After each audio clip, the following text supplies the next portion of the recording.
কক্সবাজার থেকে হেঁটে গিয়ে পৃথিবীর সর্বোচ্চ পর্বতশৃঙ্গ মাউন্ট এভারেস্টে বাংলাদেশের পতাকা ওড়ালেন ইকরামুল হাসান শাকিল।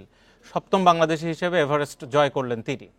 গত 25 ফেব্রুয়ারি দুপুরে কক্সবাজারের ইনানি সমুদ্র সৈকত থেকে এভারেস্টের চূড়ার উদ্দেশ্যে হাঁটা শুরু করেন।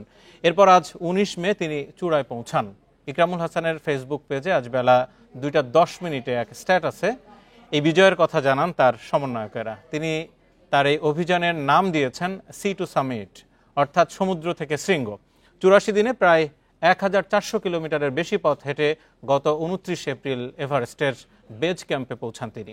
গাজীপুরের সন্তান ইকরামুল টেক্সটাইল ইঞ্জিনিয়ারিং এর ছাত্র। তিনি পর্বতারোহণের প্রাথমিক ও উচ্চতর প্রশিক্ষণ নিয়েছেন ভারতের নেহরু ইনস্টিটিউট অব মাউন্টেনিয়ারিং এ। শুধু দরজা বড় করলেই হবে, ফ্রিজ পেতে ক্যাপটা তো খুলতে হবে। কোকা-কোলার এত বড় অফার, ক্যাপ খুলো, কোড দাও আর উত্তর দিয়ে জিতে নাও ফ্রিজ, টিভি, ফোন আর প্রতি বোতলে নিশ্চিত ক্যাশব্যাক।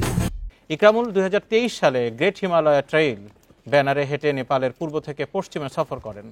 ওই 1700 কিলোমিটার দৈর্ঘ্যের দুর্গম পথ হেঁটে পাড়ি দিয়ে আলোচনায় এসেছিলেন তিনি।